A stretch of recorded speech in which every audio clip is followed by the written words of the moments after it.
everybody, and welcome to Danielle The Happy Medium's live Q&A on mediumship, mediumship development, and on all things spiritual. This evening, we will be taking your questions in regards to these matters. Hopefully, I will be able to give you some hints and tips in regards to these. I cannot guarantee anything, nor can I promise that I will do magic, but I promise that I will certainly try to do my very best. So I hope that all of you are here, and thank you very much to them who have joined. I'll wait for a few of you to sort of realise I've come live. You should be getting your notifications from the lovely YouTube. For them, while we're waiting for people to obviously join and sort of talk to us and this type of thing, let me talk a little bit about, hello Chantel, good evening, thank you for joining me. I hope you're well and I hope you're keeping okay. Vicky Little's in as well. Good evening, Vicky. Thank you very much for joining also. And I'm sure a few more of you will comment as you sort of come into the live stream there. I don't know what the playback's like, so let me know if you can hear me okay. Hi to those who are just saying hi with a lovely smiley face. Hello to Denise as well. It's a pleasure to have you here with me. Let me know how the volume sounds. Let me know that you can hear me okay. It's Jenny. It's all right, Jenny. I thought I had myself some random on there. I was like, oh, here we go. Because you get them on here from time to time. Let me know how I sound. Make sure it's not too quiet. If it is, I can certainly have a look at that. Evening, Vicky. I hope you're well. Thank you for joining as well. Also, for me, I'm really well. For them who maybe are asking, Carol's in, Lisa's in, Marie's in. Hi, spiritual folk. Chantel's in, doing good, sounds okay, and looks very well. Excellent. Because sometimes we can have some issues or problems with the sound. So I certainly wanted to make sure that it was, on par this evening, and it was to the very best of its ability. I'm always striving, to make sure that as soon as he's come in, it sounds the very best that we can get it. I hope I have stretched the pictures a little bit, so hopefully you can see lots, and it's a little bit low, says Denise. Pat's in. Evening, Pat. I hope you're well. Let's see if I can lift that up a little bit more. Tell me what that sounds like. Could put the volume up just a bit, to be honest. Okay, hold on. Let me just lift that up a little bit. Let me know what that's like before we sort of get into it. Let me know how that sounds for you, and then we can certainly... a little low. Everybody's saying just a little low. I have adjusted it a little bit. So let me know how that's working for you. So I have sort of lifted that up, turned it up. If it's no better, let me know. We'll certainly adjust that and certainly take a look at that. Hi to everybody. Oh, look at you. Lovely that all coming to watch me. Bless you, little heart. Thank you very, very much. I'm touched that you are all here. Good evening to Pat. Marie saying good, sound clear. Chantel saying could do the volume up. I have adjusted a little bit. Janine's in as well. About the same, says Vicky. Okay, double check from your end as well, because I have lifted it up. It is as loud as I can get it, I've got to be honest with you. Let's have a look and see if I can lift it a bit more. Let's see. I don't know. Let's try that. A little bit more. Try that. I'll be shouting through the screen shortly. Maybe put your earphones in or headphones in if you've got them, because sometimes that can also make it sound a little bit better for you. Also, my knee's killing us today. So let me know how that is for you there, ladies and ladies and ladies. And if we've got some gents obviously watching also. And I just can't see you commenting, so let me know how that is for you. Sounds good now. Thanks, Judy. That's all I hear with your lovely red hair. Evening to Len. Looking good. Cheers, Len. I hope you're well. I hope you're keeping okay. Perfect. Whoop, whoop, with chicken soup. So good evening, everybody. I am Danielle, for those who do not know me. This evening, as I say, is on a live stream on mediumship development, all things spiritual, anything up for discussion, so psychic work, the universe, your loved ones. We're not going to get so caught up in that mediumship, but ultimately we will try and stay in them parameters, but we'll always look at other things for better subject topic matters. I say I can't guarantee nor promise you anything, but I will certainly do my very, very best. While I'm here, I'll do the sort of general boring things, which is I have one space left for my advanced professional intermediate students, which is on the 21st of October. 6-week class is available to purchase by the website, or you can get in touch with me over on my Facebook page, which is Danielle The Happy Medium, or you can email with the lovely classes and courses email that is running along the scrolling thing. That's the best word I could find at that time. Hi to everybody who's just saying hi. You are allowed to chat amongst yourselves while you're on the stream, as well as obviously give me questions as well. It's not related, but your highlight is on point. Well, thank you very much. I do try, Chantal. I do try to, sort them things out. What else have I got going on? I've got a mentorship starting in November, which that is for the beginner, and that has 2 spaces left. So if you're again interested in them types of things, you can certainly get involved via the website or again via the Facebook page. We also have a lot of classes and courses or coaching circles for those who maybe don't want to do the classes, but certainly we have the courses available, and we also have the coaching circles for the beginner and the intermediate as well. Again, all found via the website or via the Facebook page. So good evening, everybody. Marie saying, hi, House Chief, what's he been talking about lately?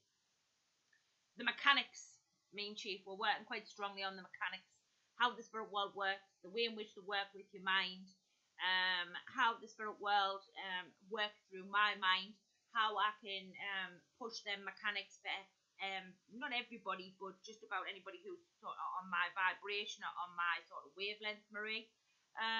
Talking to me about changes in my mediumship development from my parameters as the medium, because I'm always developing, I'm always growing, I'm always evolving. What else have you been talking about? Is philosophy. Been looking at some philosophy because I'm very keen and very into philosophy, as you know. Yeah, just bits and pieces. I don't talk to him about stuff on the earth world, because he wouldn't give us the answers even if I wanted them. All I ever get is wait and see. That's all I ever get if I ask about anything in regards to the earth world. What else has he been talking to me about? Just general stuff, really. Nothing really. It's more about my work, my mechanics, the students I train, where we're taking them next, how we're going to develop them, how we're going to move them forward in their mediumship. For me, I train students on an individual basis, but as a group setting. So I'm always keen to see how I can push and strive and evolve that student in a set area that they may be struggling in. All of them, all of them types of things. It just, sometimes the general stuff like that, other stuff more to do with my development. It just depends on what I want to talk to him about as well. So it's a mixture of a few different things, Marie. But he's well, as he's always well, as far as I know. Still keeping me chipper as always. He's always got something to talk about. He's a lovely soul. I love him dearly. He's a great guy. I couldn't ask for much more. I've got to be honest. Anyway, let me see. So Christine Colson's asking me, I get a headache when I do readings, but when I finish, it goes. Is that because spirit is coming too close? Not necessarily. For me personally, normally if I'm getting a headache, for me it can be it can be in the mechanic that the spirit world's using to get over the conditions in which that the spirit had at that time. So normally if I get a bad head, it can normally give me an indication of Alzheimer's, dementia, somebody with a brain hemorrhage, somebody who had psychosis. It depends. There's normally a couple of other elements that will sort of come in with that there, Christine. It's never the spirit world. The spirit world only put on, and as you're saying, when you're finished, it goes off. So that would lead me to believe it's more spiritual based, and that it's probably a condition you just haven't picked it up yet. They will keep giving you it in a certain way until you recognize, and then once you recognize it, it isn't as intense thereafter because you already have that mechanic in. You're aware of it, so it doesn't really need to be put on as strong. For the beginners and for them who haven't quite grabbed that mechanic yet, the spirit will continue to push it on until you recognize it. And then once you, like I say, you recognize it, it becomes softer and softer. Lots of students come to me as they're starting to move down that development path, complaining that it's not as intense, their mediumship's not as intense, the imagery's not as intense, or the feelings aren't intense. It needs to be monitored and lowered down, because ultimately as you progress as the medium, you're doing sittings. You're going to be doing 4 and 5 sittings in a week. or even a day, you've got to turn down that intensity in order so you're able to be able to do that kind of volume of work, because ultimately if you're working at that kind of intensity all the time, you're burning massive amounts of power trying to get that through. So what they start to do is turn it down, but it's where you as the medium has started to develop more, so your database is more stronger. You picked up the mechanics, so you don't need that pushed on as hard. It's a big question that I get in the industry an awful lot from students and anybody who asks me, oh, my mediumship's changed, my mediumship's evolved. This is one of the reasons why. All they're doing is adapting and changing and altering the intensity so that you can go for longer, basically, so that you just get it. Oh, yes, I know what that means. I've got a lady here with me who was suffering with dementia before she passed to the spirit world, and I know that there would be this problem, that problem, and that problem. So you don't need to focus so much on the intensity of the bad head. You'll intentionally start to look for other elements of the story, which will come in other, clairs, other ways of the database, depending on which way that particular individual is working with you. So I hope that answers your question a little bit there for you, darling. Anyway, so let's have a look. Wolf Girl, hello Lindsay Pet, I hope you're well.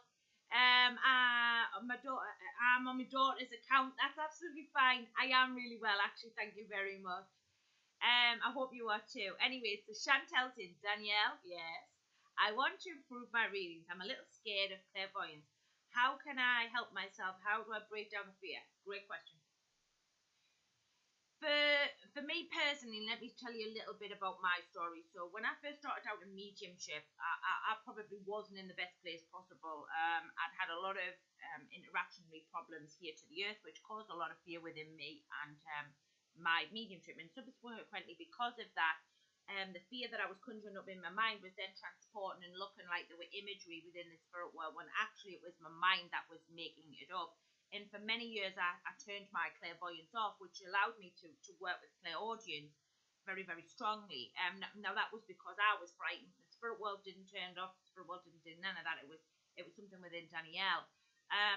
My best advice for anybody who's in that position or is in a situation like that is to work on the triggers. And this is a big thing that I talk about. And it's talked about quite heavily in my new book that's coming out on the 31st of October.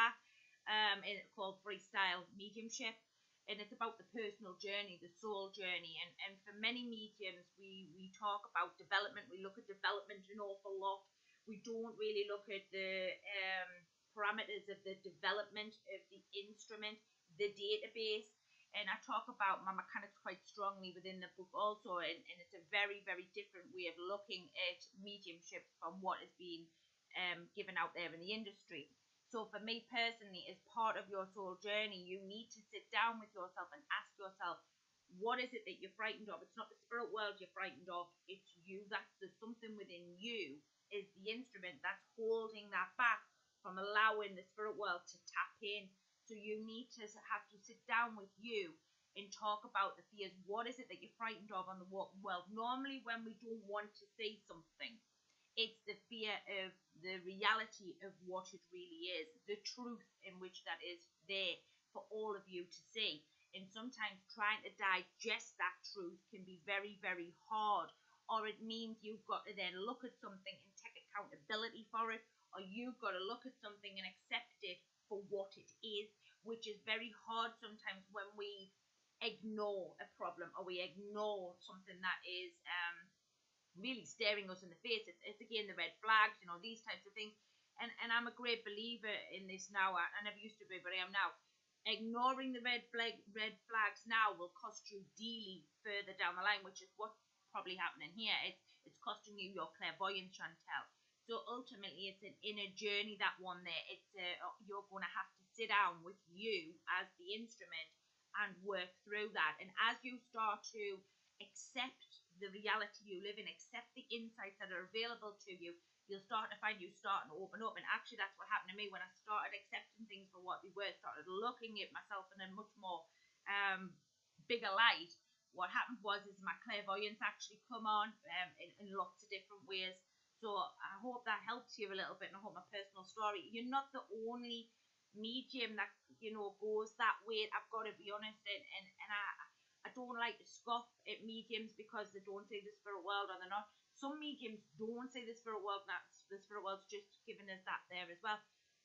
Just because I've talked about that as the instrument, remember sometimes that not every medium sees clairvoyantly, or your clairvoyance will only come on when you're working for the spirit world. Other than that, you might not predominantly work that way.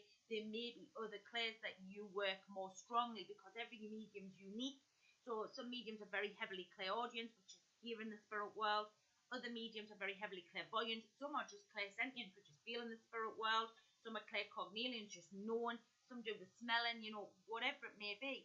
So if you checked in with you as the instrument, and the instrument's in the best place possible, then you have to explore the fact that maybe you don't work that way. And yeah, that's an acceptance you have, and that may only come on when you work for the spirit world. But your question was, is you're a little scared. So I would say it's more to do with you as the instrument than it is actually the spirit world. But I like to give both sides of the coin so that everybody has an opportunity to explore that question. So I hope that answers your question for you there, Chantel. Jackie's in. Hello, Jackie, love. Vicky's in. I love Jackie. She's an amazing lady. I love her. Jackie's in. And Vicky's little saying, I feel spirit around me a lot more now. I see them as white mist and swirl and fuzz and air in the sky. So, as I've said before, and I'm sure that there's lots of others out there will also say the same. You know, we have the spirit world is obviously energy. Before the even, you know, people. Lots of people, for their own peace of mind, want to see them as a reflection of people. That's what they want to see. They want to see, it gives them something tangible. It gives them something to hold on to, which is more allowance of the mind. So the mind's not restricting them in some way. But actually the spirit world are in fact energy before they become people. It's your mind diluting that information or looking at that information in a way in which that you can grab on. So again, it's using the database. When we see them as energy, and many mediums do see them as energy, there is neither one right nor one wrong here. So I'm just going to give you that one there as a clarification. It's just the way that your mind's perceiving that energy, Vicky. It's the way in which that your mind's allowing it.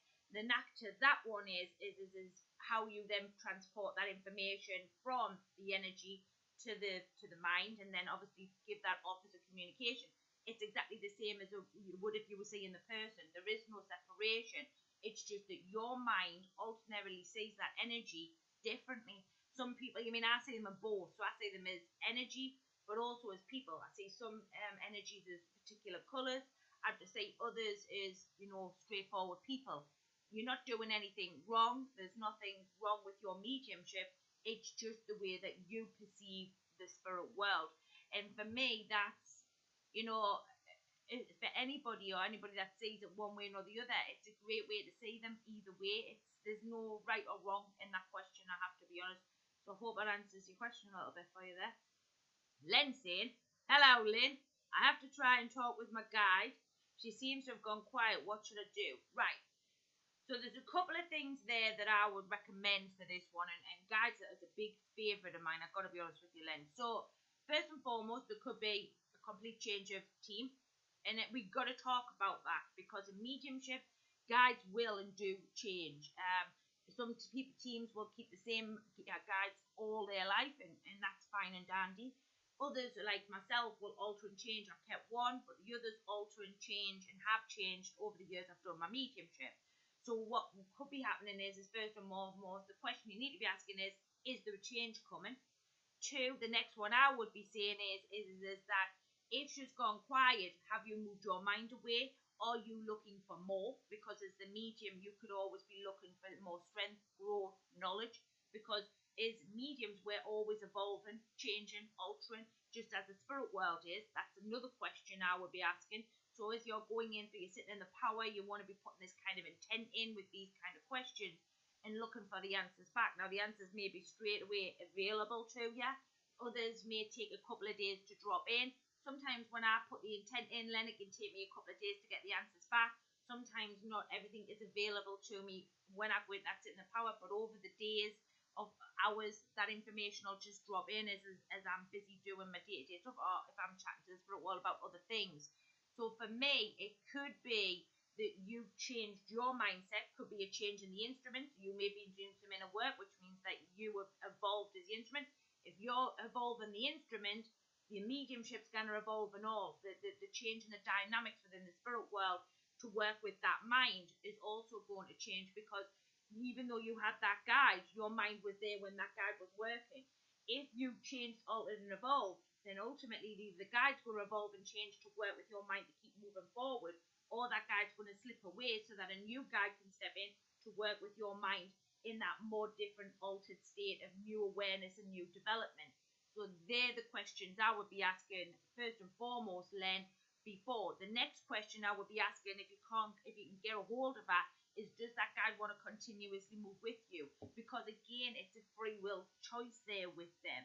A lot of people think that, guides are just there because they're there.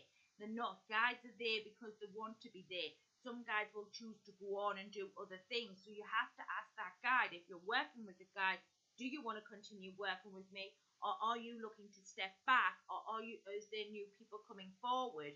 A guide won't leave you until you are ready to move on to the next step. So it sounds to me, Len, like you're looking to move forward. You're looking to gain more knowledge, which means that guide may not be willing to move with you, or that guide may have given you all the knowledge they can give you right now, and new people are on the way. Also, there could be an expansion of you as well. So there are a lot of the hints and tips that I'd give you on that one. That one would need a lot more exploring. I would need you as the medium to be asking a lot more questions in that respect to get more answers back and see what was available to you. Then I would be able to give you a bigger definition of where I would be working. But me personally, ask the question, see where you go from there. So I hope that helps your answer a little bit there, or your question actually, Len. So Chipper's in, evening Chipper. Wolf Girl saying, does your clairvoyance develop the more you do inner work? My answer to that is everything will develop. No matter how, the more inner work you do, the more development that you're going to get, the more you're going to get out of this, whether it be development in mediumship, whether it be development in inner work. Both work hand in hand as far as I'm concerned. I've said this, and I'll talk about this probably till I'm blue in the face. And I've talked about this on this channel quite a lot over the years. It is important that you establish your relationship with you as the instrument, and also the relationship with the spirit world. And hand in hand, they work in partnership, because as your evolutionary change in the spirit world will evolutionary change with you.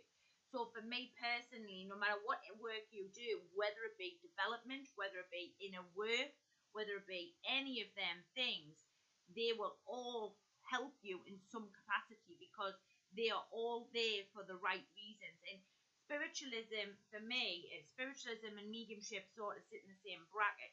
Spiritualism is an awareness of you as the instrument, who you are, what you're doing, how you're projecting, what you're projecting, if you're projecting at all.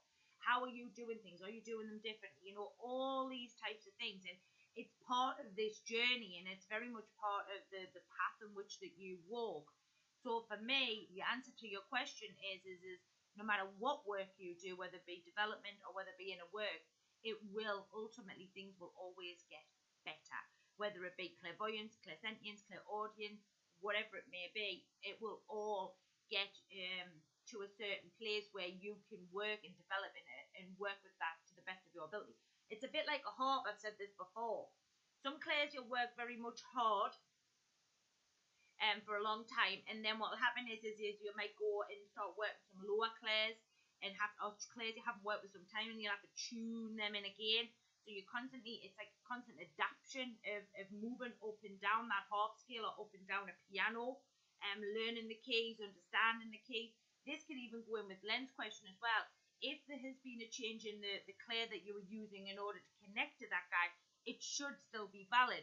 But the guide may be developing another clair range with you, so which way you have been going in, Len.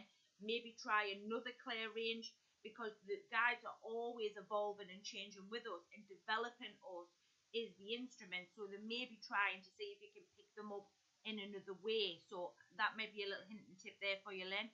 But in our answer to Wolf Girl's question, clairvoyance will develop as it is meant to develop, and the inner work or any work you do will always develop something in some way. So I hope that answers your question a little bit there. Right, good evening everybody who's just joining. I hope you're all well. Worship your body from Jenna. Worship your body on a daily basis, Jen, on a daily basis. So I have been giving messages by seeing and feeling in my mind, okay? But it's become much harder recently to connect and get messages. Yes, Spirit, how can I move forward? Okay. Meditate, I felt the Spirit come very close, but it's the first time it happened. Is this how we're moving forward? Has it changed how it and has it changed and how it come in? Right. So again, much with the same as what we're talking about with Len. You gotta get what you ask for. I say this all the time to people. The bit that you're gonna get what you ask for. So if you go to the spirit world with the intention of, I would like my mediumship to move forward. I'm looking to connect to guides. I'm looking for communication. You know, whatever it is you're doing, you're gonna get it. Just not in the way that you maybe expected it, right? And that's the thing with the spirit world, and it can catch you a little off guard at times. What you have to also, and this is what I talk about with freestyle or freestyling mediumship, you've got to be prepared to be fluid. You've got to be prepared to adapt, alter, and change. You've got millions of communicators who are coming through who all are going to work very, very differently because every communication is unique as you are unique. So getting as much of this clear range or getting as much of your database point reference available to the spirit world will help you massively more down that line. If you get very caught up in clairvoyance or just this clairsentience link, you're limiting your mediumship. You want to be as expansive as possible. You want to be evolutionary, opening this mind up, kicking out the fears, looking at how you can do things differently, which will evolve you as the instrument, which evolves you as the medium, which then evolves you to be able to pull in different communicators on a different vibration, different communicators of different passes, different communicators of, really interesting stories. It's very important that you don't get too caught up. What happens with a lot of mediums, bless your little heart, you get very caught up in being a certain way. And then what happens is you box yourself off. And when you box yourself off, you're missing all the good stuff as well outside of the box. So learning to go with the flow and learning to understand that you may need to adapt, alter, and change in order to be able to work with the spirit world in another way. Again, going back to sort of Len's question, the spirit world's always wanting to tune you. They're always wanting to finely tune a clair. They're always wanting to learn you. We're all trained by the spirit world. Some more in depth like me, some not. Some will do classes and courses and stuff and do some work with the spirit world. So the spirit world, as you're still doing your development in classes or courses or whatever it is, wherever you are, you're also training in the spirit world. You're learning, altering, and growing. So maybe what you're learning in, messages in the circles and things, you're then having to put that into practice in the world of spirit. So don't get too caught up on how it should be or how it shouldn't be. Best thing to do, I say this to all the mediums, and especially with a lot of them that I train, is the quicker you can become allowance or allowing, is the quicker things are going to start moving forward. If you have a set way of this is going to be like this and this is going to be like that, and you're giving the spirit world no freedom of your mind, you're not allowing the spirit world access because you're very much in control. And where we do have a lot of control, we also want the spirit world to have as much freedom of the mind to be able to develop you to the very best of your ability. So my answer is always get into allowance mode, always get into accepting mode. And the more you accept, the more you allow, the more things will start to move forward for you. So I hope that helps you there. The spirit world, if you've asked them to move you forward, that's exactly what you've got to do. But you've got to be accepting of that. If you've asked for it, allow it. And you'll find things really start to pick up. So I hope that answers your question a little bit there for you. Karen's in. Ship is saying, excuse me, can you connect with spirit world without meditation? Yeah. I've just put a video up, which is about looking for the spirit world. And then at the back of that video is also one for one thought. I know many mediums who can't meditate, and I've actually talked about this within my new book as well. The power of the thought is very much as strong as the meditation and sitting in the power. And for me, it's important that we understand all of them parameters. So the answer to your question is yes. All you do is just use the power of prayer. or you just use your thought-based matter, the spirit world, as long as you shifted your mind, and you could even write a letter. Imagine a bit of paper in front of you and a pencil, write it because it's thoughts, and just send it off. The spirit world will pick that up. You don't have to be meditating, you don't have to be sitting for the spirit world in order to be able to connect to them, or for them to hear what you have to say. It's very much it's very much just another way of finding the mechanics that work for your mind. And I know lots of people can't meditate with their eyes shut. Some people have to leave their eyes open. Again, neither one's right nor one's wrong. It's about learning to find what works for you. And I very much promote that heavily here on the channel, that you are unique. Do it your way. Don't ever do it the way somebody else does it. I would just take hints and tips and work them in if their mechanics fit you. Don't change your mediumship or do what everybody else is doing just because they're doing it. You know what I mean? That's not very helpful, because it's not unique. It's not individual to you. It's not going to really be helpful to you further down the line. It's important that you find your own style. Keep with your own style and do it your way. So if you can't meditate, just use the power of thought. If you can't meditate with your eyes shut, leave them open. You're still going to see the imagery. It's whether or not you trust in that and believe in that, which then goes back to the intention and the movement of the mind. If you build in the one thought, if you believe that your thought is going to shift that mind and you're going to get into the spirit world, that's exactly what you're going to get. So for me, it's all about learning to do it your way and being the very best that you can be, Shipper. And if you can't meditate with your eyes shut, or you can't meditate at all, just use the power to shift the mind, write yourself a letter, and just leave it there, and the spirit will pick it up, no problem. Or whatever mechanic that you feel need to use. If you can't do the pen and a bit of paper, I don't know, maybe see a river and put a little boat on it, and just let the boat go with you and save the thoughts into the boat. They're just some mechanics that I would give to you to see if they work for you. It's all about what works for you and how that works for you, and doing it your way. All right. So I hope that answers your question a little bit there for you. Christine's in. Hello, Christine. Thank you. It does. Not a problem. Not a problem at all. Chantel saying thank you. Makes perfect sense, and I work very well on a clear audience too. Yeah. It's all about your way. Some people see the spirit world so magnificently beautiful, and they can pick out every bit of detail. Others can't, and that's not right. No, that's not wrong. It's just the way you perceive the spirit world, how that information's filtering through your mind, and nothing. Don't ever think because somebody can see the spirit world more clearly than you, that makes them better than you. It doesn't. It just means that that's the way they work.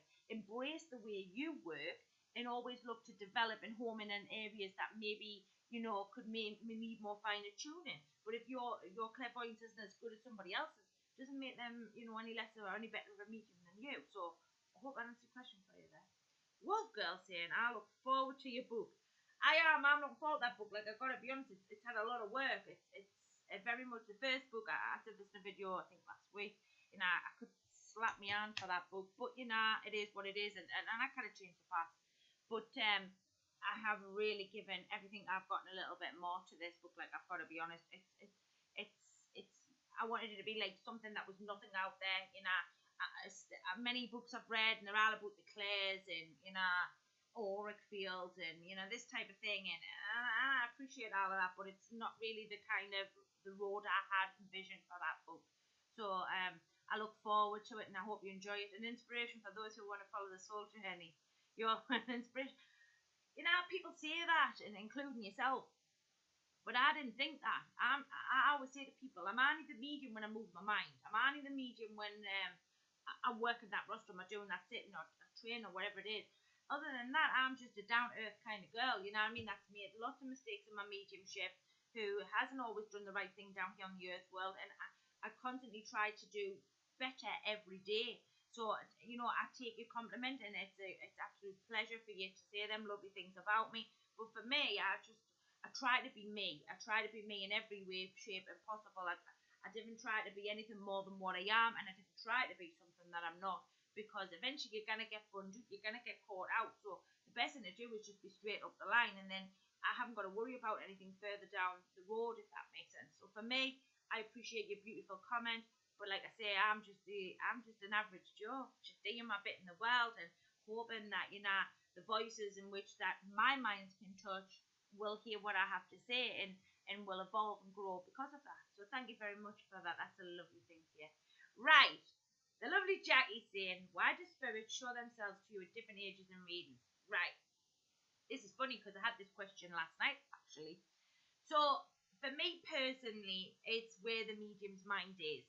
So, when the medium is working with that said individual, they are allowing that image through their mind as it perceives them in order for them to obviously describe it. Another one can be as well, Jackie, that's the age in which that they passed, that's the age in which they've been over. So say for example you get somebody forward who is 34.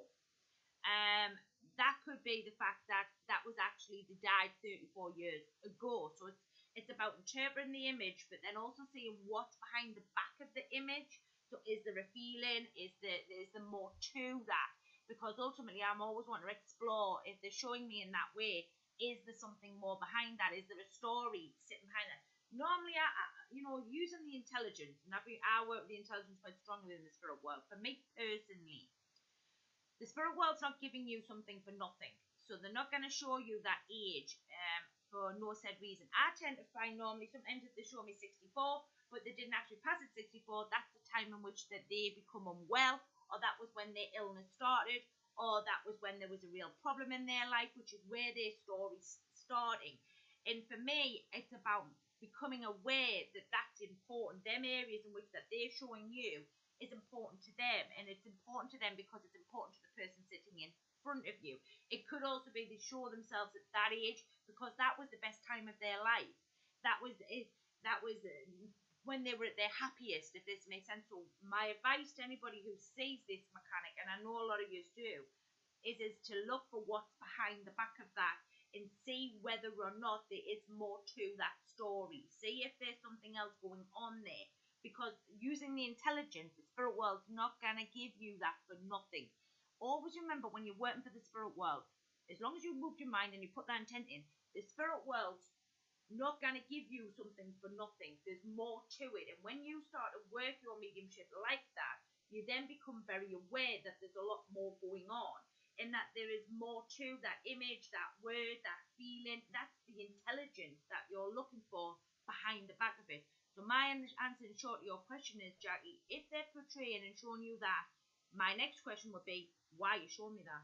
Because I want to know more about that, or I want to know if there's a feeling behind the back of it. And then what I would do is start to open that story up to see whether or not there's something else going on in there. Because normally for me, anything that's going on, they're giving me that for a good reason, because they're clever enough, smart enough, and wise enough. They're not going to want to make me look a wally by giving me an age of somebody or showing me an age of them when they were, I don't know, 34, but lived all their life till 94.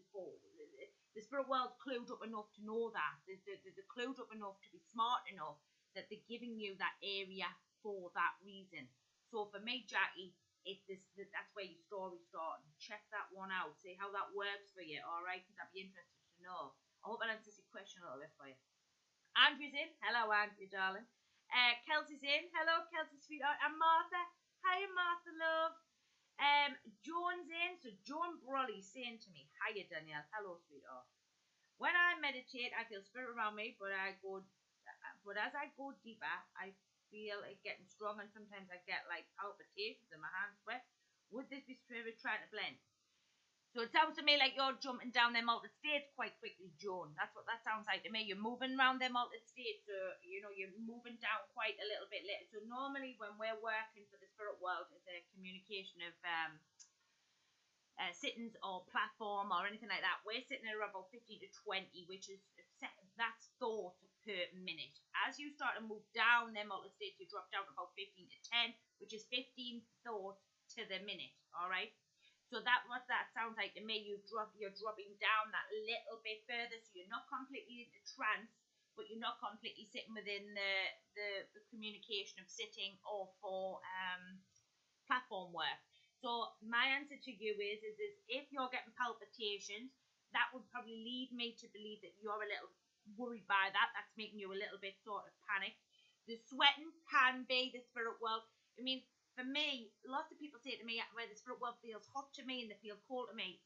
I don't actually see the spirit world at all like that. I've got to be honest. For me, that's normally, for me, when I get that hot, sweaty feeling, that's the loved ones from the spirit world. That's the loved ones drawing forward around and about us.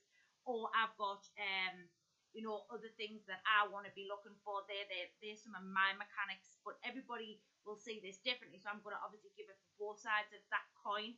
So for me, Joan, what I would say to you is one, that maybe your interpretation of it, so maybe that the spirit world's blending.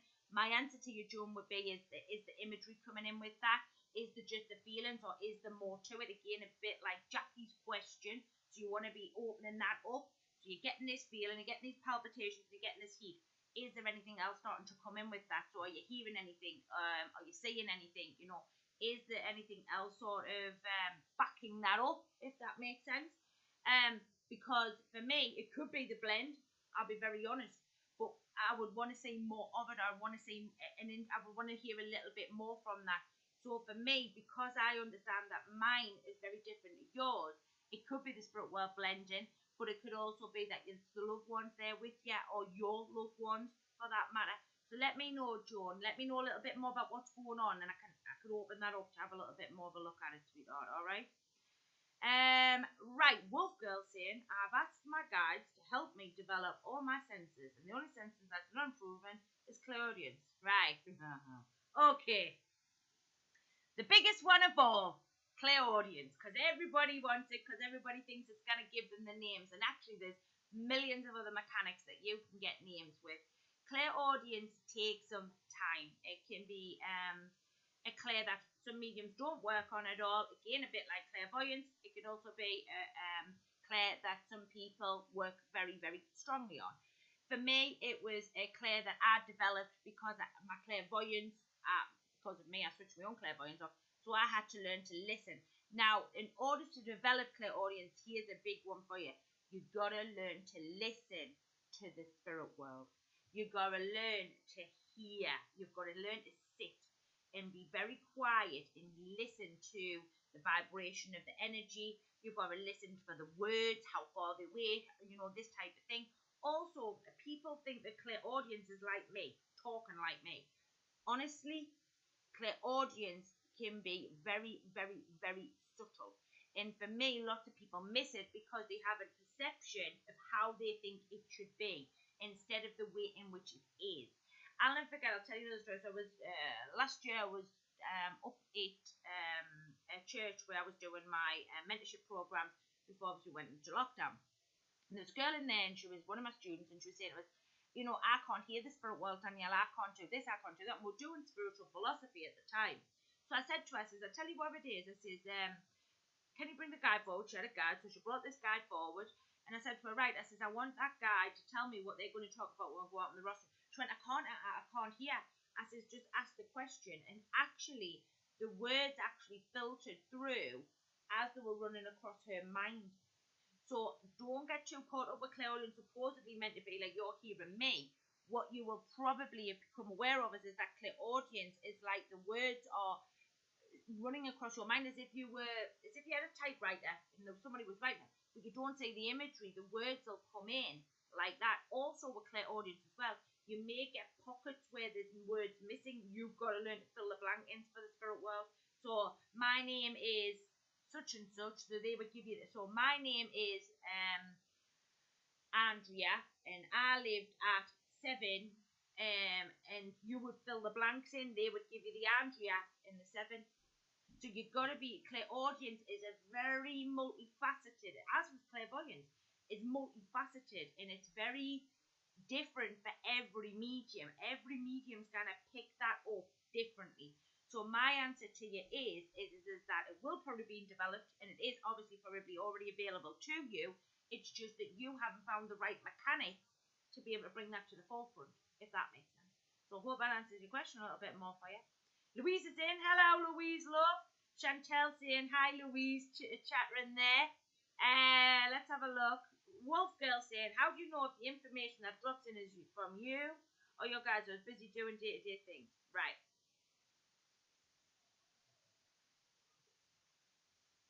So the biggest question of all is, Have you moved your mind to the spirit world? So if you watch the video in which that I did yesterday, which is up on the channel, if you're thinking about the spirit world, if you're watching videos, if you're watching me right now, your mind's already starting to shift over. It's already starting to move over there. It's already over there with the spirit world. You've already started to move your mind. Then if you start thinking, I'm going to connect the guide, this, that, the other, more than likely, it's the spirit world. More than likely, you've connected in some way. So if you've been like, thinking about, I don't know, your work and this, that, and the other, and what you'll have done is thought yourself over. So you've already halfway over, and then you may say to yourself, oh, I wonder what the guide would think. That'll connect you straight away to the guide. It's that easy. And this is what people don't realise. And the people who make it hard is us, if this makes sense. It's us that make it hard for ourselves. What you realise is just by watching me and typing these spiritual questions in, your mind's already started to move over. You're already out of there halfway. Then if you were to say, I don't know, I wonder what my guide would say, that would connect you to your guide. Yeah, I wonder what my nana would say, that would connect you straight away to your nana. It's honestly that easy. It's that instant. And I watch students, bless the little hearts, cut themselves up, some chronic, bless them, and they don't realise that they're already there. But because they're looking for something so big, so bold, what you have to understand with the spirit world is it's very subtle. It's not like open in your face. And even when it is open in your face, it's because you haven't recognised it, you haven't gained it, you haven't become aware of that mechanic. So my answer to you is that if you've been thinking about spiritualism, you're already over there, and then if you then have the intention of the guide, whoosh, you're already there. So more than likely, yes, is the answer to your question. If you've done it in that capacity, if you're just thinking about the spirit world but don't connect it to a guide or a loved one, then it could be a touch of imagination. Maybe not. It would depend. It would depend on how much thought-based matter had been pushed in there and how much intention for the guide and that type of thing there as well. It's honestly that easy. People don't realise how easy it is, and people get so caught up, bless your little heart, and there's absolutely no need, because it's all thought-based matter. It'll get you there in a crack. And if you, as long as you're aware of the spirit world, you know the spirit world there, you've been working with the spirit world, your connection's instant. You already are available to them. And this is where a lot of people talk to me about seeing people at bedtime, or they see people out in shops. It's because what they've done is they're looking for it. They started thinking about it when they're out or wherever it is, or when they go to bed. And what's done is straight away took the mind over. And then they start thinking about their nana and the spirit world before they know they've connected to her. And that all happens in the space of 3 seconds. I did a video on the 3-second rule. 3 seconds, that's what it takes you to connect. 3 seconds. Anything, it's amazing. Honestly, you don't realise how easy it is. But I understand for you that are, sit on the channel, it can feel a little sort of frightening, a little unsure. Am I really making it up? And somebody asked me a question the other day. They were like, how do I know if I'm making it up? Well, if you're getting the yeses in the no's and you don't know and it's being taken, then that's your proof. And that's what evidential medium is. Evidential mediumship is getting the yeses and the no's and then working that so that you build that story of that intelligence of that loved one. It's that simple. And that doesn't sound that simple, but it is that simple. I promise you. I really do promise you. Len saying, I'm looking for more strength. There you are then. So you've already put that intention in. So there could be that there's already been started. What you have to realise with the spirit world, as soon as you say to them you want to do something, they're going to start to get that up and on its feet for you. They're going to try. It may take a little bit of time, a bit like Lindsay's, but eventually you're going to get what you're looking for. And everything's at the right time, in the right development of your mediumship. It's like people find me. They only find me when they're ready, or they find the other person, or they find whoever it is they're looking for. You get what it is that you're looking for when the time is right. So I hope that answers your question a little bit there for you. Karen saying, why do I have recurring dreams about deceased loved ones? For me personally, Karen, it's an opportunity for your loved ones to connect. You may be looking for them in the spirit world. For me personally, it's an opportunity for your loved ones to draw forward. Normally, for me, when you say loved ones in your dreams, you've already been looking for them. They've just, because with astral traveling, we've all got to go to the spirit world anyway, and then we go out to do what we need to do. you can't astral travel, as far as I am aware, shoot me if I'm wrong, you can't do astral travel without the spirit world. There's nothing bad on the astral traveling plane as well. I've heard that question as well a few times. That's absolute garbage. I've got to be honest with you on that one. If you're saying that, then everybody is. Everybody goes on the astral traveling plane.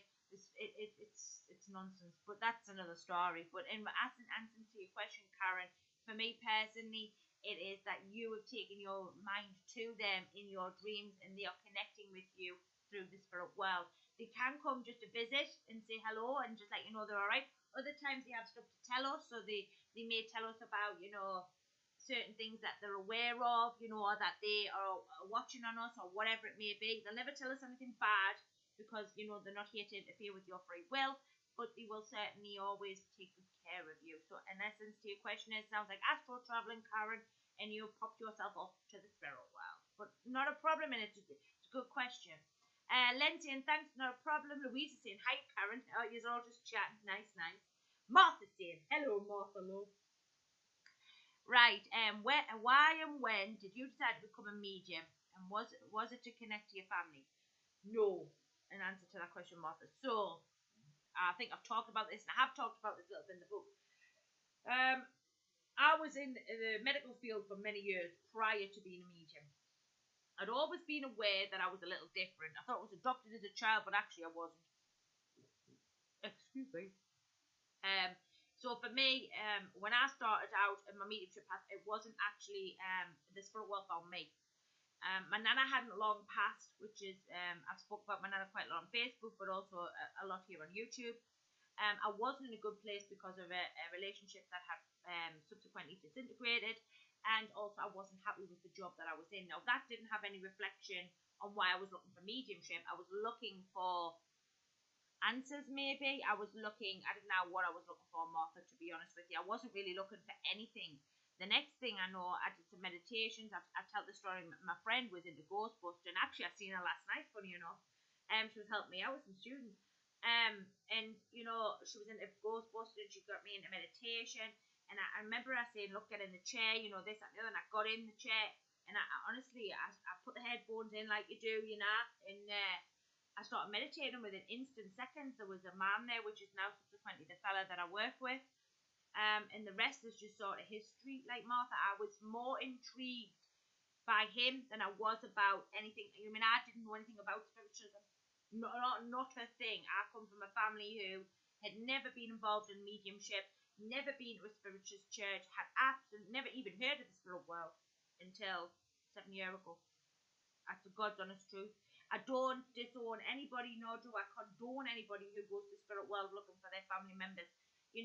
We all, whether you're medium or non-medium, we will all want to check in on them. So my answer to your question is why and when? When did I do that? 2013, maybe around about 2013, 2012, somewhere around and about there. Opened my page in September 2014. But it wasn't to connect the family members. No, I've got to be honest with you on that one, Martha. Denise is in saying, hi, love, it's always nice to say hiya, Denise, sweetheart. Martha's saying the audio sound is low. Is anyone else having issues on my side? Anybody else? Is it a bit low? Do I need to turn it up? Or is everything going all right? Let me know, everybody. All right, let me know how it's going. Mother's saying, what about closing up? And what do you do after you connect meditation and shift attention or other or how? All right, I don't really believe in opening and closing. It's something I did years ago. I was trained that way. I put the white light up. And how? I didn't dispute anybody. I know there's a lot of scoffing in the industry. There's a lot of this, that, and the other, Martha. My answer to you is do it your way. My way is my way. Other people's way is their way. You do it the way that you want to do it, because mediumship is meant to be freestyle. It's meant to be about the way in which it's best preserved for your mind and your mechanics. Remember, some mediums will do it because there's more fear in them. Others will do it because it's generally just something that they feel is a ritual for them that's important. I'm not here to tell people what's right, wrong, and indifferent. I'm only here to educate and say, look at a different viewpoint. Here's a different viewpoint. Do you like it? No? Okay, not a problem. It's entirely up to the individual. Every mind will move when the time is right. You know, for me, I don't do them things. I've done both that. I've done both sides of it, Martha. I've done that side and I've done this side. You know, I wouldn't say one's right or one's wrong. I've just found that what this mechanic works easier for me. It's more discipline of the mind. That took some time to get into practice, but it has, and it does work for me. But also at the time, did I find that the opening and closing stuff work for me? No, actually, no. No. But you know, I went down that road for 18 months too, yeah? You know what I mean? I don't disown anybody, nor do I condone anybody, nor do I judge anybody for going down that road. It's a path, it's a journey. It's a journey you must go on in order to understand them things, in order to understand your mechanics. That doesn't mean to say that mine's right and yours is wrong. It just means that that's the way in which that you do it at this time. Further down the line, you may change that up. You may look at that in whatever capacity it may be. But I cannot tell you which one's right or which one's wrong. It's up to you. With connections to meditation and stuff like that, it depends on your intention. Again, what are you meditating for? Are you meditating to connect to your loved ones? Are you connecting because you want to connect to the spirit world and work with love for guides?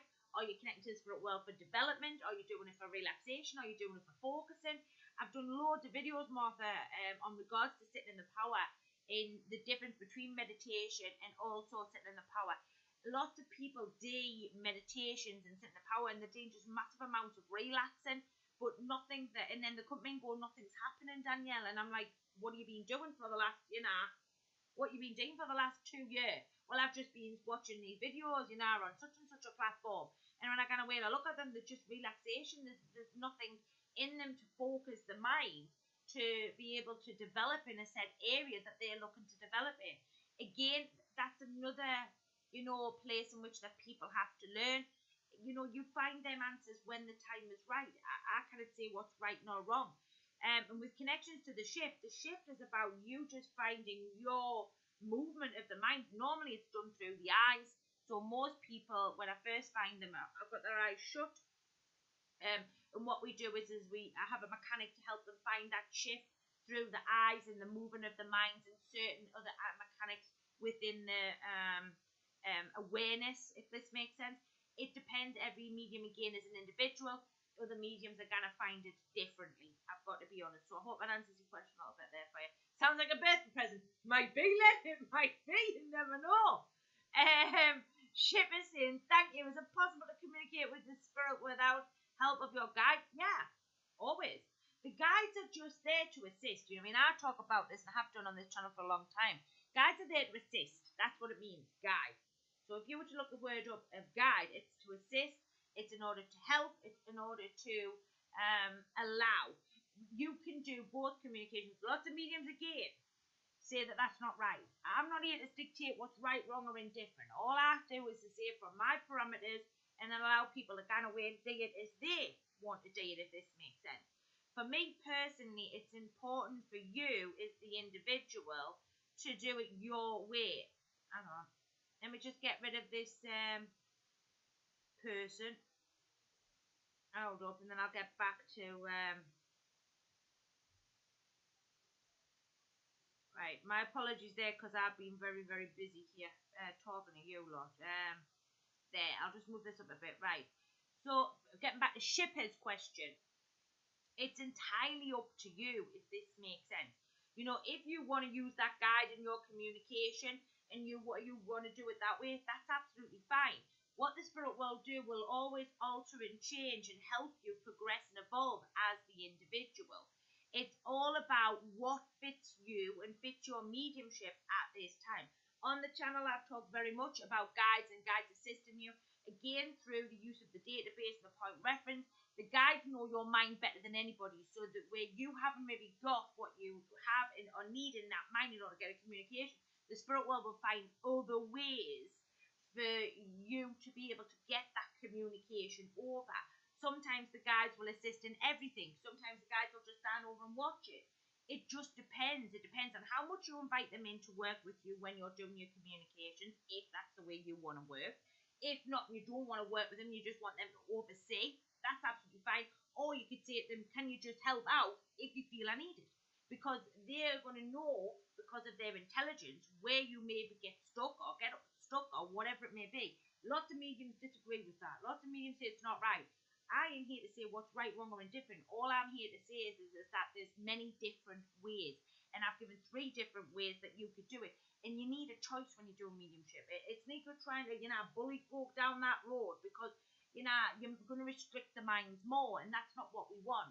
We want to give you as much choice as possible and allow you to make the choices and decisions as you are the medium. And therefore, what works for you, what can maybe altered and changed further down the line. And then maybe some things can be taken out altogether. It just depends. It depends on your journey. Like I say, it's the journey of you, not the journey of everybody, only your journey. So I hope that answers the question. Is it safe? There's nothing in the spirit world that's going to harm you in any way, shape, or form. Honest to God. Honestly, the spirit world is an amazing place. For years I looked at it very differently. And that's because my mind wasn't in the right place. And my mind wasn't always, where it should have been. I have to be honest with you. I'm never ever going to not be very truthful with people. And I remember, I was working with a guy at the time, and they were showing me these holding pens. And actually, when it come to be, I thought there was like something weird about them. But actually, when it all come to all, they were actually soul groups. But because my mind was in a bit of fear mode, I perceived it as one thing, but actually the spirit world was showing me as something else. And many of us will probably be able to understand this. And how when you do the communication, you do it one way, and then it's perceived a totally different way. And that's the way that it is sometimes, until you can get a greater awareness, a greater understanding, a greater mechanics of your understanding of your mind. So for me, it's all about working with what you've got, enhancing on what you can maybe enhance on, and working with guides, not guides, or no guides at all. It's entirely up to you. So I hope that answers the question up there, please, Shubha. Martha saying, would you change if anything about you started would help us? What would you change, if anything, about how you started? What would that change?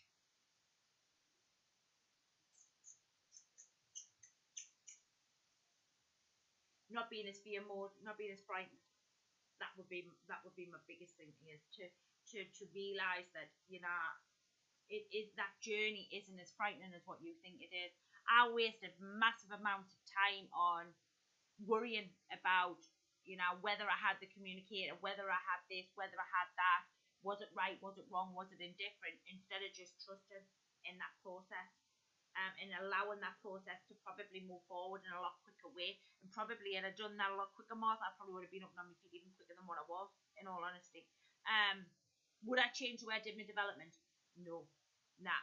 Because I'll tell you why. And the reason that I talk about this was because I've actually been at the other end of this, where, other individuals have come at me, in certain sort of training grounds or whatever it may be. And I see that go on readily out there. And for me, that's an ego thing, and I know them things. But it's enough to destroy any medium. So would I do my development any differently? Nah. No. And I learned a lot about my own mechanics through sitting on my own and having to work it out for myself. There wasn't somebody telling me, oh, well, this isn't right, or that's not right, or this and that. I had to work it out. I had no other choice. I didn't have the money to be able to spend, 2 and 3 and 4 grand going here and going there or going wherever. I just didn't have it. I was a working mom, with 2 small kiddies, you know what I mean? And ultimately, I just didn't have that kind of fee, and that's why I do my training so cheap, because I know what it's like to sit in that situation where I don't have that money to pay for that kind of training. But would I change my training in regards to working with the spirit world? No, because I learned, honestly, they trained me so well. Honest to God, they did. And then I see humans, and I see the things that go on, and it breaks my heart. It really does, because there's just no need for it. Like, there's no need for to be belittling people and that. No need at all. But I understand that there's many different parameters, many different stories, and there's many different terminologies. I'm not here to say one's right or one's wrong. I feel it. I feel it from that student. I feel them students struggle, and it's not nice. It's not nice at all. But would I change? The only thing I would change is the fear in me, and trusting in the process. But would I change the way I was developed? No, I wouldn't. Even when I went down that road of protection and all of that, I learned a lot from it. You know what I mean? Everything that I did and everything that happened was a learning experience. It was It was an evolution of my mediumship. So for me, you know, there was something to gain from every scenario, every situation, every sort of area in which that I do. So I hope I answered the question a little bit for you there. Louise is saying, hi, hun. Hello, darling. What's the best way to tell the difference between psychic link and a mediumistic link? Again, I've said this before and I'll say it again. That's something that you're going to learn through doing practice. You're going to gain that knowledge through doing what you need to do in order to understand their mechanics. They're your mechanics. But for me, I've put some stuff on the YouTube channel. One is clairvoyance, the difference in imagery. For me, when I am working on a psychic parameters, the image is quite flat. So it's very much just the photo of my daughter. Very much, you know, 3D. This is it. When I see them as the mediumistic, they tend to have some kind of white glow around them or some kind of haze to them. They feel more in-depth. They feel depthy when I'm working for the spirit world. If it's a feeling, normally the spirit world, when I'm working on the feeling, it'll just run like silk. So it's like if I'm doing a communication, it'll just run and run and run. When it's psychic, it's all like gritty and sort of like sandpaper.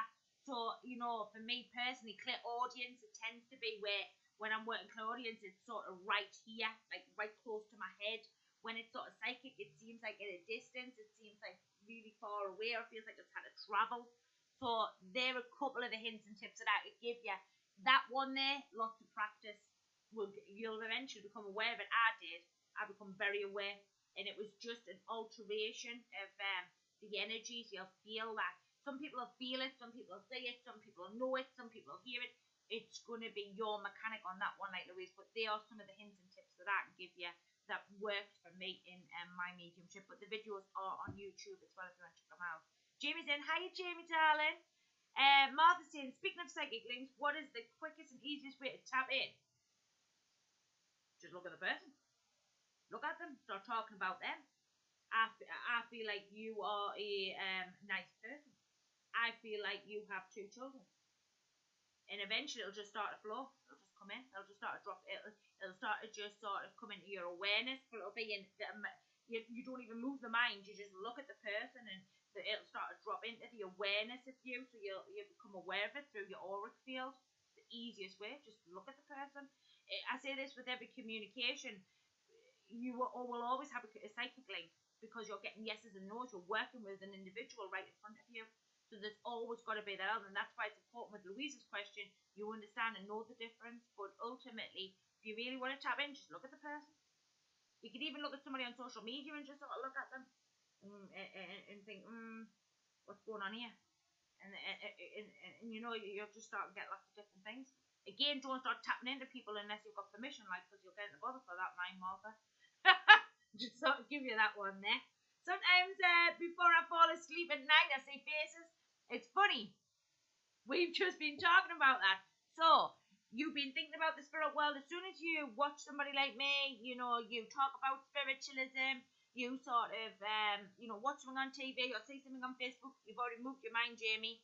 And then the next thing you do is you start thinking about the spirit world, or you think about your loved ones, or you'll think about guides, or you'll think about a class. Boom. You're there. That's where it is. That's how easy and that's how quick it is, Jamie. I've got to be honest with you. It doesn't mean anything. It just means you've moved your mind. That's what it means. It means you have moved your mind to another consciousness. You're in the spirit world, basically. That's what it means, Jamie. You've got to learn to be more disciplined with your mind. So you've got to monetize and think about or watch what you're thinking in order to get you that focus, so that when you go to bed, you go to bed. A great technique I can give you is instead of thinking of the spirit world or thinking of this, take this to the chest, and the breathing of the up and down excuse me, of the chest will help you go over to sleep. So check that one out.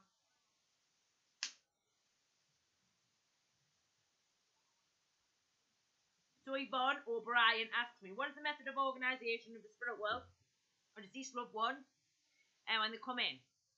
So this actually goes back to Shipper's question, and this is the great beauty of the guides. The beauty of the guides is that Chief lines all mine up for us, every one of them, so they're all lined up. They're like in a bit of a row. I have done some Q&As going back maybe to around about 2018, maybe 19 of Yvonne. Check them out. There's a great one in there about this mechanic. She has them lined up. and she just lets them in one by one. Or my mind will go into that sort of line up, and one of them will step forward and my mind will be taken by that one. That's the best method I can get. If not, you want to sort of, this can be a bit tough, but it is one that can be used. You can put chairs out and have them all sitting on chairs. That's another mechanic. Another mechanic is that you will feel them coming in from either the front, the back, or the left. You've got to be aware of how many energies are close to the mind, how many they're not. That's a clairsentience link. There's a couple of different mechanics there, I've got to be honest with you, Yvonne, depending on which one you want to use. Me, I just use the spirit world. It's easier. I don't have to get involved in that then. It's for me, they've already done that work for me because that's the intention. Get them lined up. That's what I get. I don't have anything other than that. How do you get them to come in one by one? I did the old school of, mums, dads, grandmas, granddads in front of us. I did all of that. And it ain't a mechanic. I've got to be honest, I think I hadn't done in some capacity. And it's great learning. And, that you shouldn't knock them because some people need them mechanics, And it's a steady progression. So if anybody who's watching is doing that, there'll be an evolutionary change in that mechanics. So don't worry too much about that one. You know what I mean? But for me, how did I get them to come in one by one? I just, through the years of doing mediumship, it just become easier and easier. Plus, my guides do a lot of that work for me as well. And this is where I talk about guides are important with your development and with your mechanics and with your communication. But again, there's many who scoff at that and say that that's not right and that's not true and you need to be this disciplined and da-da-da-da-da. The guides are there for lots of reasons, not just for one reason or another. They're there because, they want to help. They want to help with communications. It's really an insult, and I say this all the time. It's an insult because these people are highly evolved individuals. And yet, but we say that we can do it without them, that we're better than them. We are meant to be ambassadors for the spirit world. We're meant to be involved in the spirit world. That's only my viewpoint. I understand many say it very differently, and that's okay. I can only speak from how I do it through the question in which that you've asked me. My advice to you, Yvonne, is either get massive amounts of discipline in, make sure that your clairs are as the best they can be through clairsentience, clairaudience, whatever it is that you're using, or you're going down the route of guides, one or the other. Or you put your own mechanics in, which is the chairs and stuff. It's entirely up to you, my love. There's a few different ones I'd like to give you there for choice. You do as you please, with that one. Not a problem at all. Worship your body. I haven't met my guides yet or sense or felt. My answer to you would be, Jenny, there. Get your intention put out. And start asking for the spirit world to come forward. Guides, start putting the intention out. So from here on in, when you're sitting, your intention is to find guides, to connect to guides. Don't lose faith with this. It can take a little bit of time. Sometimes they're instantly there. Other times it takes a little bit of time for you to work that one out. I know some people who have had guides instantly like me. Other people have had to wait, 3-4 months. Some people have only had to wait weeks. It just depends. It depends on, how quick and how organised you are with your intention and how much you truly believe in it. So that would be an answer. I know that actually there is a guide section in the YouTube channel, Jenny, on how to find guides through different mechanics of the clairs. So check that one out. Karen saying, can you see or feel things in people by walking past them? Not unless you're tuned in. You've got to be looking for that. Again, going back to the video that I did yesterday, you've got to be looking for that. You've got to be looking for that information. If you're not looking for that, if you're looking for it, you're going to find it. If you're not looking for it, then you ain't going to find it. So for me, if you're feeling them things, you're already tuning in. You're already tapping in. Also, you're tapping into somebody else's auric field, which you don't have permission to do so. And that can get you in all sorts of bother and all. Personal responsibility clicks in there because you didn't have permission. You only get permission when somebody says yes, no, or indifferent.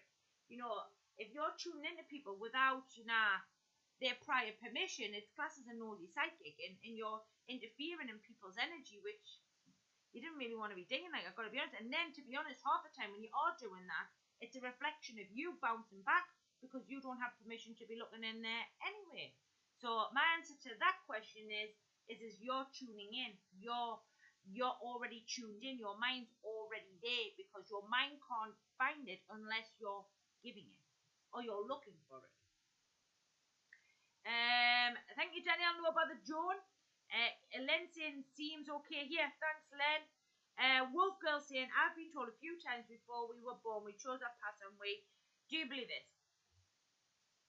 Yeah, but a lot of people don't. I do believe that we're all down here assigned to certain tasks, lessons, certain individuals that we will come into contact with in order for soul growth, evolutionary, changing alterations of minds, and the limitations. Do I think that there's certain things on that path that we're meant to have? Yes. Is there certain things that we will learn and experience and grow from? Yes. Is there some things that are meant to stay with us? Yes. And some things that are not meant to stay for us? An answer to that question is yes, I do believe that. I've got to be honest with you. Yes, I do.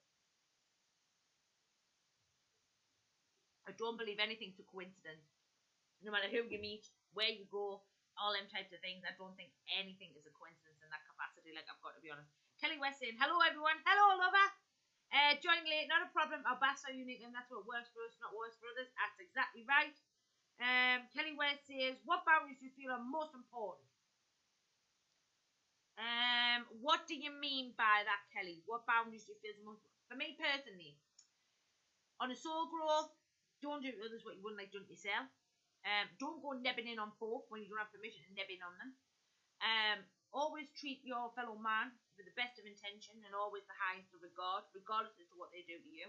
I had to learn that one quite hardly. For the spirit world, don't go looking for them unless you're working. Remember downtime with the spirit world. You don't need to be in there.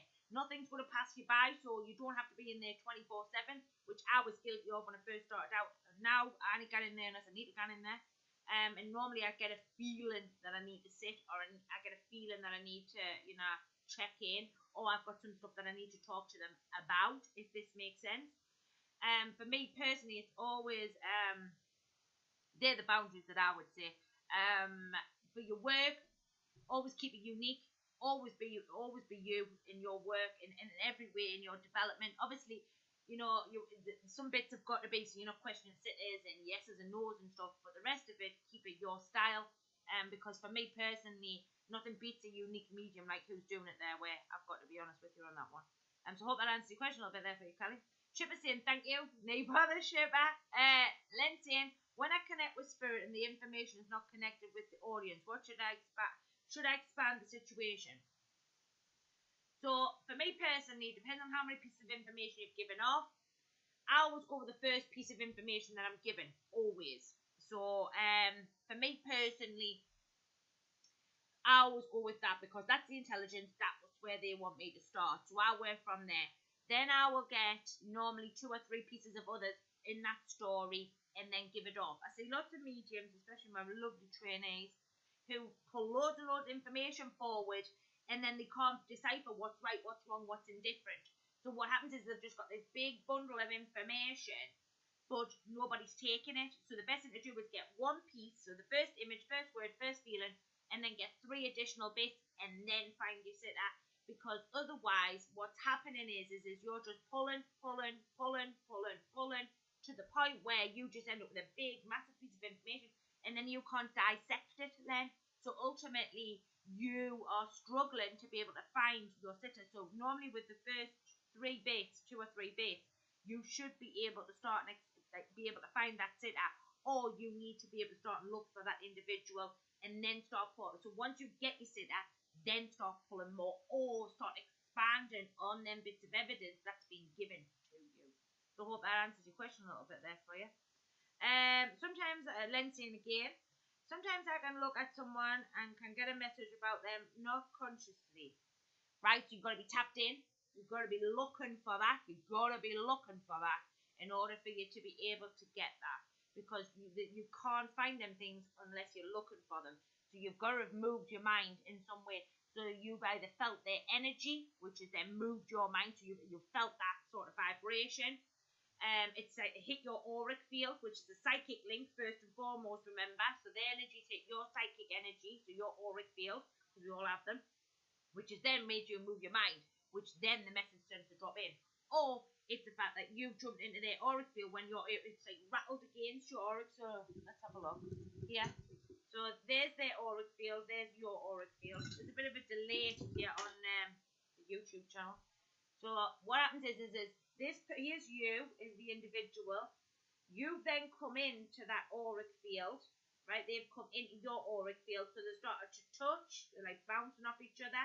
Then what happens is because they then touch, your mind then moves to the spirit world, or what happens is you jump into their auric field depending on which way you go.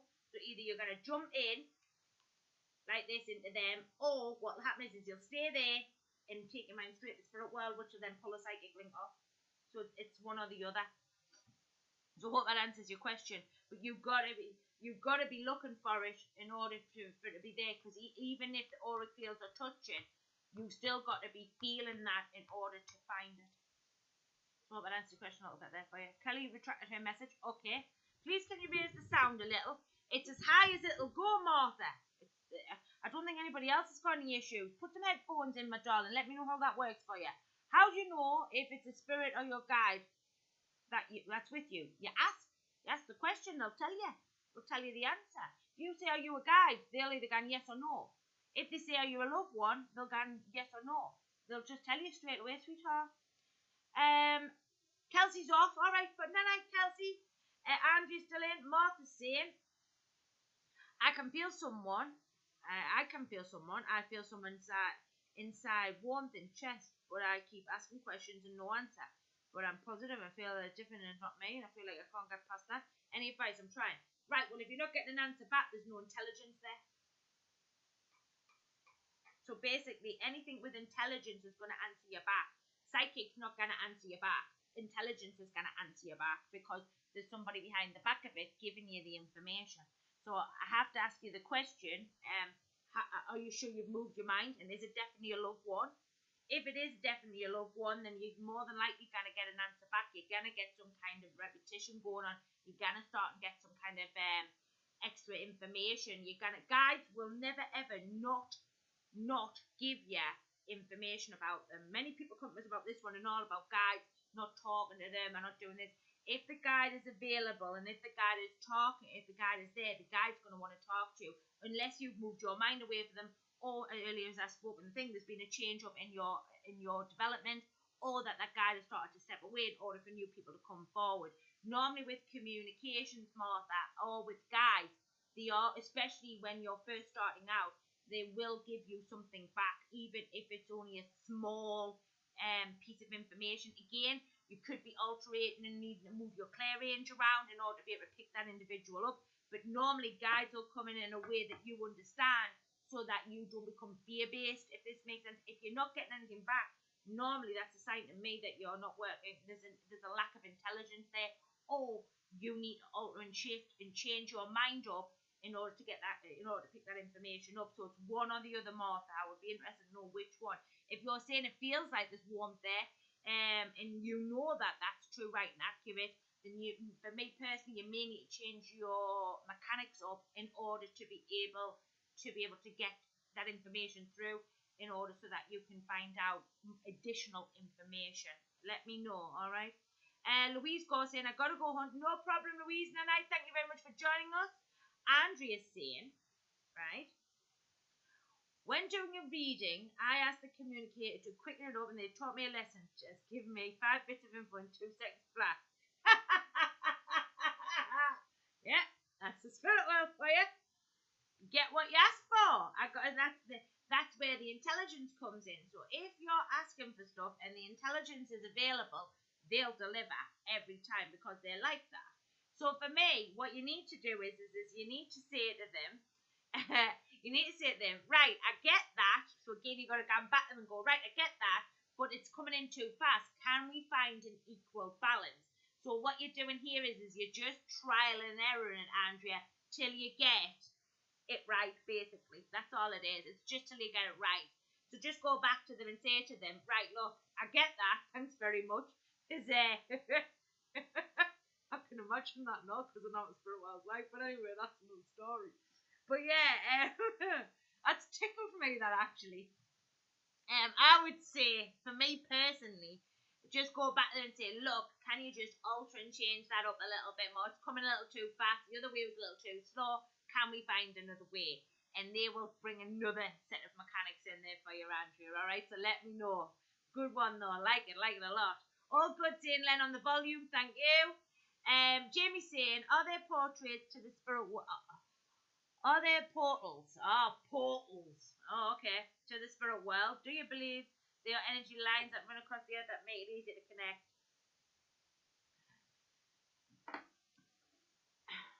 Right, let me drink this water so I can understand this.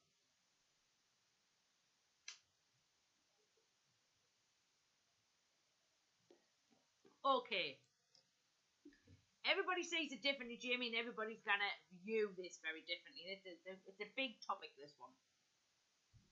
For me, the spirit world don't need portals because the spirit world are using the mind. So the mind becomes the antenna. It becomes the portal. It becomes the radio transmitter is the best way that I can put it. Also, what you have to understand is the spirit world live in a different frequency to the earth frequency. So the spirit world or the energy lines running across the earth can't really affect the communication in the spirit world because they're moving on a different vibration. So it's two very different vibrations you're talking about there. Also, portals, what you're really saying to me is that it's just the mind is the transporter, the mind is the elevator, the mind is the radio transmitter, if that makes sense. So in answer to your question, are there portals to the spirit world? Yes, in the mind, but not here as in this earth world because their frequency is completely different to your frequency or the earth world's frequency. And do I believe that there's lines that run across the earth and make it easier to connect? No. In short of that question, no, I don't. But I know many people believe lots of different things, Jamie. And, I'm not here to dispute their belief system or what they think or what they don't think. It's entirely up to them. All I will say is from my viewpoint and the question in which that you've asked me, the answers to them questions would be no. So I hope that answers your question a little bit there for you. Wolf Girl saying, I've got to go, Danielle. No problem. Thank you very much. Thank you for your questions. It's a pleasure. Andrew Smith saying, that's what the communicator did. He had a good laugh at me. It was so funny. I can quite imagine that, Andrea. I can quite imagine that. I can quite imagine that got you out there. I've got to be honest. Next time, maybe ask for it in a different way. Sometimes it's another thing that I say, and I've said that before to my community, to you lot before, my students. Sometimes the way in which you ask for something is very much the way in which you get it. You've got to watch the way you communicate. You've got to watch the way that you're asking the questions to the spirit world. If you're saying, can you hurry up, can you hurry up, can you hurry up? That's exactly what they're going to do. Instead, what you want to say to them is could I have the information in it, the pieces a little bit faster, please? So you've actually added content to your communication, or your communicational question to him, if this makes sense. So maybe check out how you're giving your questions to the communicators when they come through. Can you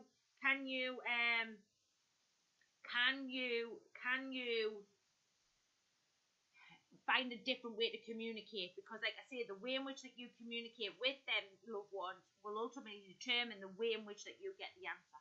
So if I was to say to a dad, hello dad, how are you? Can you tell me a little bit about what you come to talk to me about? That gives him freestyling to talk to me about whatever it is he needs to with the communication. If I say to him, hiya dad, what's your name? He could say, well, my name is Ron, but really was called John. Do you know what I mean? So you've got to be really, really, you've got to look at the way in which that you're communicating with them. So if, for example, a dog come forward and I said to the dog, what was your favourite dog food? You know what I mean? But it ate dry and wet. Do you see what I'm trying to get at? Look at the way in which that you're questioning them sitters when they're coming through. And will ultimately get you a very different answer. The way in which you give it is the way in which that you've asked for it. So what you've got to learn to do is find a better way to communicate with them, which again also improves cracking communicational skills for you as the instrument, because you've got to find new ways to find things out and do things. So try that one. See if that one works for you and all, Andrew, because that one come there for us. Marie Parker saying, lately my intentions have been going towards transcending my ego to connect the higher self during recent mention. I saw my soul, it was felt a miss. Yeah, there's lots of different ways in which that, you know, that intention, the way in which you're doing your intention is the way in which that you're gonna get it. You know what I mean? You can't get away from that intention in every way, shape, and form, whether it be mediumship, whether it be in meditation, whether it be in power. It all works. It'll all help in some way, no matter what you do. So for me, Marie, it's just what your intention has, which will ultimately get you what it is that you're looking for. Remember, you're never gonna get away from the ego. Yes, folks, I know. We can limit the ego. We can always find better ways to allow that ego to come from the better place, because we have an ego for certain areas, ego for other things. It's about how you use that ego and the way in which that you portray that ego. We all need a healthy, not a healthy ego, but I would certainly say a positive ego. That's the better word I'm looking for. A positive ego. Positive ego can be used in many good ways. When you have an ego that's coming from the negative, it's coming to damage, it's coming to affect, it's belittling, it's doing this, it's doing that. So it's always about checking in with that ego and seeing where we're going with it and what we're doing. You'll never completely get rid of it, but always using it for the right intentions will always get you the best results, which is ultimately what happened for you, Marie, because that was your intention. Well, yeah, no problem, Martha, no problem at all. You know, certainly I'll do my very best to answer your questions for you. It's not a problem. Yeah, gotta go. Everybody's going. Right, any other questions, or all we're about done? Let me know, folkies. I'm gonna have a drink of this water while you lots of either putting in more questions and stuff like that. Hope that answers your question anyway there for you. Night, Andrea as well.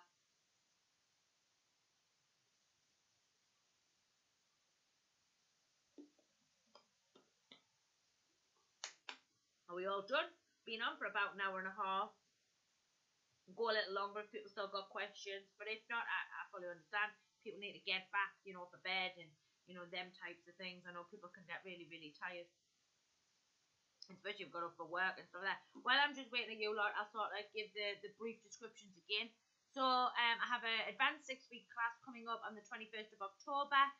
You can purchase that via the website, or you can get that via our Facebook page, which is Danielle The Happy Medium. I have 2 slots available for a beginners mentoring starting in November. If you're interested in that, again, also get in touch with us via the Facebook page or the website. And for any sort of circles, coaching circles and classes, all available via the website www. I have pinned a comment at the top. You can certainly check it out. Marie saying, what has been your favourite medium of mine? Oh, I've got a few, Marie. One was finding Chief and learning all the things that I learned with Chief. Another one was a couple of readings I did. One was a reading I did for a lady. She wasn't actually coming for the reading. Her friend was, and she'd been searching for a man for 25 years, and a man come straight through. Another one was when I did a reading for a lady at Seaham, and she'd been looking for a dad, and he come through. And honestly, that really, I love that. I've got to be honest, that really gets me going when people's waited years for communication, and I get that communication through for them to validate that their loved ones continue to, you know, live on. And what's another one? My school's got to be. It's got to be. No, it's not a problem, Martha. Not a problem at all. Anytime, I'll certainly help you if I can. The school. That's got to be an amazing thing. The amazing people I've met. So it means even the people who probably the experiences weren't that nice, still also give me great soul growth, if that makes sense. They grew me in ways that I never ever thought I would. You know, there's many, Marie, honest to God, there's huge, you know, I find it all an experience. All of it is soul learning. So soul journeys, good, bad, or indifferent for me personally. But if I had to pick a couple, if I had to pick any, that would be one of them. I tell you something else. I tell you what my favourite mediumship journey was, is that I learned an awful lot about me, and made me a better individual. It's opened me up to new possibilities, if that makes sense. A new way of love, a new way of doing things, not in mediumship, but also my personal life as well. Yeah, I've got to be honest, I couldn't actually pick one, but them ones do stick out for me. That lady that did I come here, You know, the communications I've done for people with children, you know, some of them's been amazing, you know. It just depends. It would depend on, there's many, but honestly, I think the whole lot's been a great journey. Even the bits I didn't like, and the bits I could have, you know, if I thought I could have done differently, even, you know, it's all been worthwhile in every capacity. And while I didn't see it then, I do see it now. So for me personally, all of it is important. Do you think medication? I hope that answers the question right there for you. Jamie saying, do you think medication can affect your ability to be a medium? Answer to your question, no. And the reason I believe that was through my database and through my point reference, which is in the book. I don't talk about too much on here, but it will be in the book. And the reason being is because there'll be copyright put round them mechanics. Because I know there's nobody else doing them mechanics. Them mechanics were given to me straight from the spirit world through not only my team but other teams that joined me. The story of that was I've told the story. There was a fella come forward. I swear to God, he looked like the nutty professor. I've never seen nothing like it in the spirit world. His hair was out here and everything, with a white coat on. He honestly looked like the nutty professor. And he said he would come back with extras to it, and I've got no doubt that he will. And for me, the answer to that question would be no, because of the mechanics and the databases and the point reference in which that the spirit world gave me. They didn't come from just something I learned. They come straight from the spirit world. That was how they wanted my mind to perceive it, in the way in which they wanted me to give that off to the mediumship development, which is exactly what I will do. I'll always do what the spirit world would ask me to do, or the inspiration that they put around my mind in order to begin. I mean, their mechanics took me 6 months, a year maybe, to get like where I wanted them to be. But in answering short to your question is no is the answer to that question. Lots of people I know take epilepsy tablets, heart pressure tablets, you know, all these types of things, Jamie. It doesn't affect their ability to do mediumship in any capacity. And also mediums who, you know, take antidepressants and things like that, again, it doesn't affect their ability. That's got something to do with the human mind, which ultimately is where the human mind is still needing a little bit of support in certain areas. And that doesn't affect any medium doing the job in which that they do. So an answer to that question is no, Jamie. No, no. But, you know, many people think very differently. Normally I tend to find when mediums are struggling, or they're not, it's either mechanics don't work, or the mechanics are being used and there's a change coming in the development and the mechanics need to change and alter in order to move forward, or it's the fact that you've run out of power, basically. The power you are, the power that pushes you to the spirit world and holds that connection while you're doing your communications. But obviously you've got to hold that connection in the spirit world for them while they're working with you. So that can be a couple of the reasons as to why, you know, them types of things. So that answers the question. I'll tell you there. Anybody else got any other questions? Wow, we've been here for an hour and 45 minutes. I've talked solid for an hour and 45 minutes. Can you believe it? Okay. A lot of people are leaving. Is there any other questions before I wrap it up for this evening? I'm absolutely blessed, honoured, touched. We had 30 people on here tonight for my lovely little channel. Oh, how canny.